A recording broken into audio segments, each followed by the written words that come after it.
So hello guys, welcome back to my channel. So আবারও আজকে আমরা আরেকটা ডেস্টিনেশান খুঁজে পেয়েছি, যেটা জাস্ট একদিনের জন্যই ট্যুর হবে।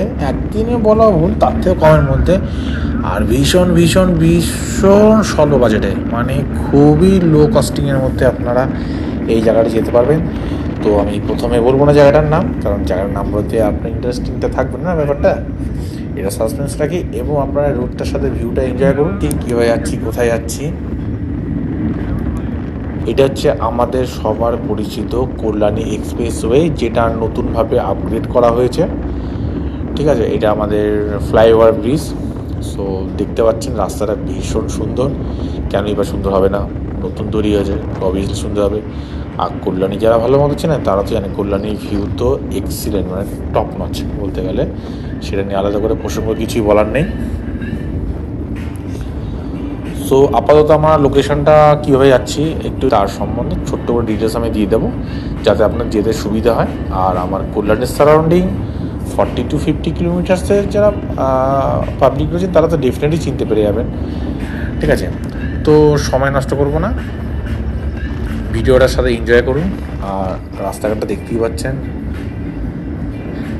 অ্যাকচুয়ালি যেটা আমার সাডেনলি প্ল্যান হয়, মানে সানডেতে আমি আমার একটা বন্ধু দুজন মিলে আমার প্ল্যানটা করি কোথায় যাব কাছাকাছি কোথায় যাওয়া যায়, মানে বেশিক্ষণ না, জাস্ট কিছু ঘন্টার জন্যই টাইম ছিল।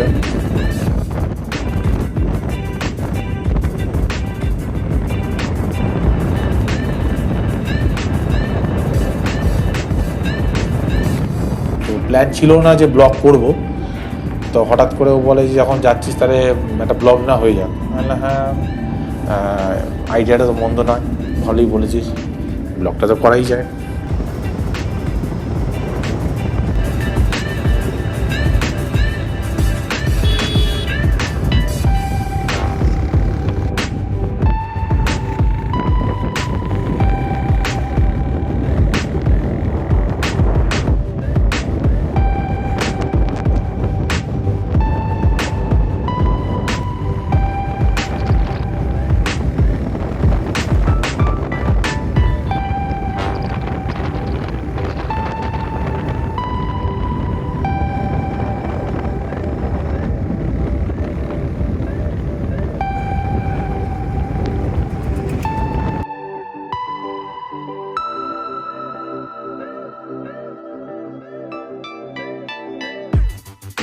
কথা বলতে বসন্তের এই ঝরা পাতার সাথে এত মনোরম পরিবেশ কার না ভালো লাগে ব্লগ করতে, না?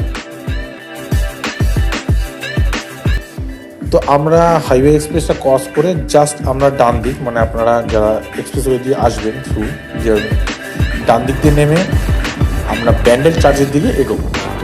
এটা ইমামবাড়া, আপনাদের সবার পরিচিত ইমামবাড়া।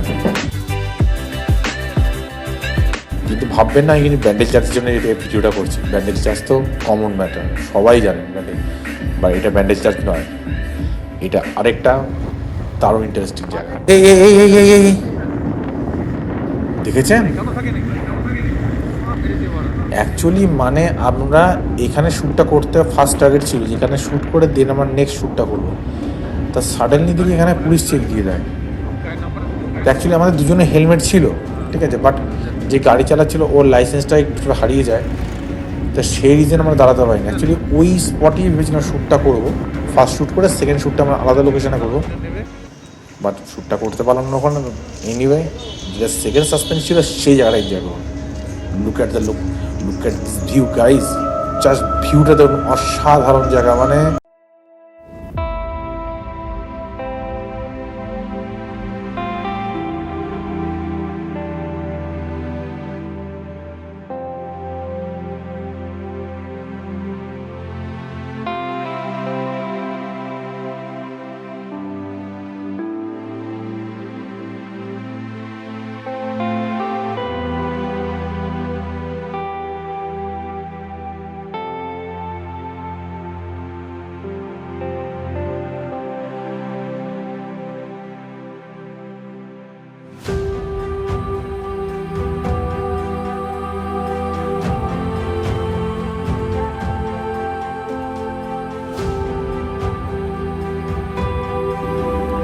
এটা আমাদের সবার পরিচিত, যেটা এটা এক সময় ব্রিটিশ ফরাসিরা এখানে প্রচুর পরিমাণে আভিজাত্য বিস্তার করে এখানে লাভবান হয়। এখান থেকে ট্রান্সপোর্ট করা হতো, ফরাসিরা এই গঙ্গার দিয়ে আমাদের ট্রান্সপোর্ট করে নিয়ে যেতেন।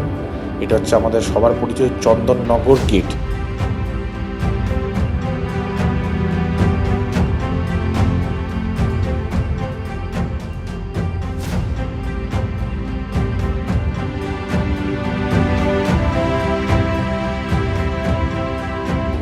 অ্যাকচুয়ালি এটা চন্দননগর, এটা ঘাট বলা হয়, অনেকে গেটও বলেন। তো সামনে যে বিল্ডিংটা দেখতে পাচ্ছেন ওটা হচ্ছে চন্দননগর গেট। ওই গেটের মাধ্যমে ফরাসিরা এখান থেকে যত ওপার থেকে আমাদের এরা মাল ট্রান্সপোর্ট করতো আমাদের, ঠিক আছে।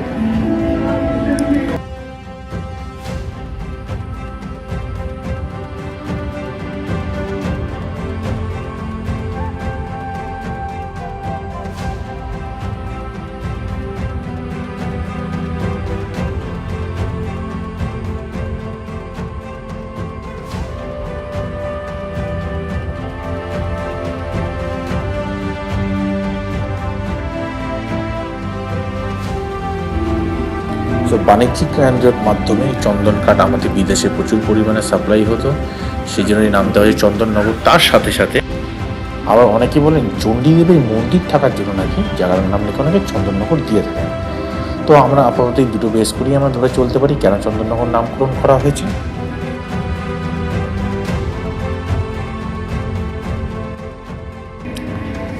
এবং এখানে ফরাসি এবং ব্রিটিশদের যাতায়াতের সাথে সাথে এখানে তার যে রাস্তা বলুন, তার পরিবেশ বলুন, হয়ে উঠেছে অন্য রকমের।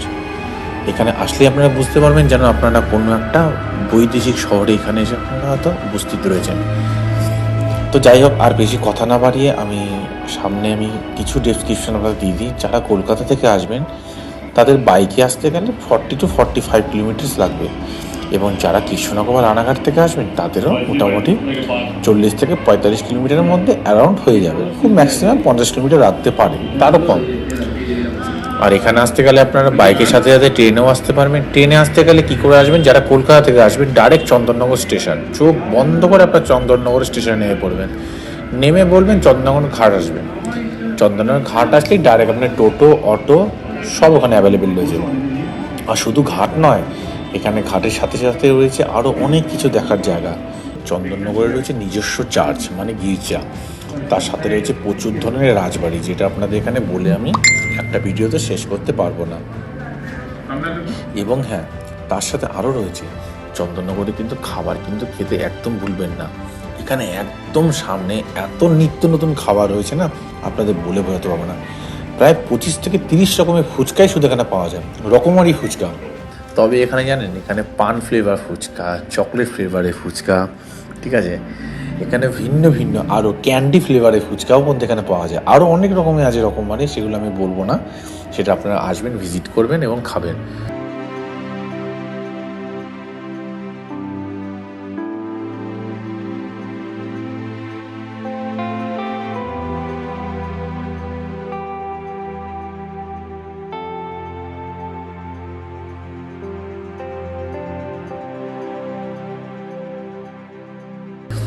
তার সাথে রয়েছে যে বিভিন্ন রকম প্যাটিস থেকে শুরু করে বার্গার থেকে শুরু করে, বাট হ্যাঁ, এই বার্গার কিন্তু সেগুলো আপনাদের কলকাতা বা আমাদের চারিপাশের মতো নয়।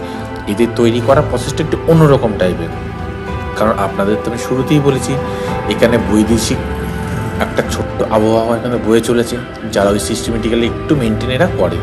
দেখতে পাচ্ছেন তো কত ধরনের ফুচকা, দেখুন একবার তাকিয়ে।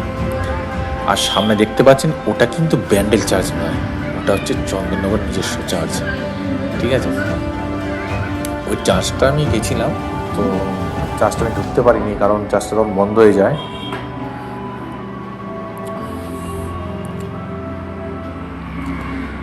সাথে আসুন, আপনাদের আরেকটা ভালো জিনিস দেখাবো। এই যে দোকানটা দেখতে পাচ্ছেন, বালাজি ফাস্ট ফুড সেন্টার, এখানে আসলে অবশ্যই এখানে আপনারা ফিশ কবিরাজি খেতে কখনই ভুলবেন না। এখানে অসাধারণ করে, আচ্ছা বড় বড় রেস্টুরেন্টের থেকে ফার বেটার করে।